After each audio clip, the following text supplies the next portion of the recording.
మీరు గానీ cough or cold వచ్చినప్పుడు యాంటీబయాటిక్స్ తీసుకుంటున్నారా? అయితే మీరు దీని గురించి తెలుసుకోవాలి. హాయ్, నా పేరు డాక్టర్ కార్తిక్. చాలా మంది ఈ మధ్య కాఫ్ ఆర్ కోల్డ్ వచ్చినప్పుడు మేము అజిత్రోమైసిన్ 500 ఒక టాబ్లెట్ వేసుకున్నామండి, ఆగ్మెంటిన్ 625 2 టాబ్లెట్లు వేసుకున్నామండి అని చెప్తున్నారు. సో యాంటీబయాటిక్స్ అనేది మనకి ప్రాపర్ ఇండికేషన్ అంటే ఇన్ఫెక్టివ్ ఫోకస్ లేకపోతే వాడకూడదు. అండ్ యాంటీబయాటిక్స్ అనేది ప్రాపర్ డాక్టర్ రికమెండేషన్ మీదే వాడాలి. యాంటీబయాటిక్ వాడేటప్పుడు ఖచ్చితంగా 3 రోజులు వాడాలి. యాంటీబయాటిక్స్ వాడినప్పుడు ఒక యాంటాసిడ్ కూడా వేసుకోవాలి, ఎందుకంటే యాంటీబయాటిక్స్ అనేది గ్యాస్ట్రైటిస్ కాజ్ చేస్తుంది. దాంతోపాటు ఒక ప్రోబయాటిక్ కూడా వేసుకోవాలి. ఇన్ని ఫాలో అవ్వాలి ఒక యాంటీబయాటిక్స్ వాడేటప్పుడు. యాంటీబయాటిక్స్ తో పాటు ఒక యాంటాసిడ్, ఒక ప్రోబయాటిక్ ఖచ్చితంగా వాడాలి.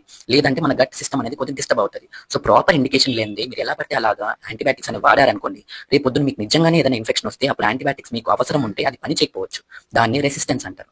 సో మీకు ఏదైనా ప్రాబ్లం వచ్చినప్పుడు మీకు యాంటీబయాటిక్స్ వాడాలి అన్నట్టు అనిపిస్తుందంటే ఒకసారి డాక్టర్ కన్సల్టేషన్ తీసుకోండి. డాక్టర్ చూసి మీకు చెప్తారు యాంటీబయాటిక్స్ వాడాలా లేదా అనేసి. మెడికల్ షాప్స్ లోకి వెళ్ళిపోయేసి ఒకటో రెండు యాంటీబయాటిక్స్ వేసుకోకండి, అది మంచిది కాదు.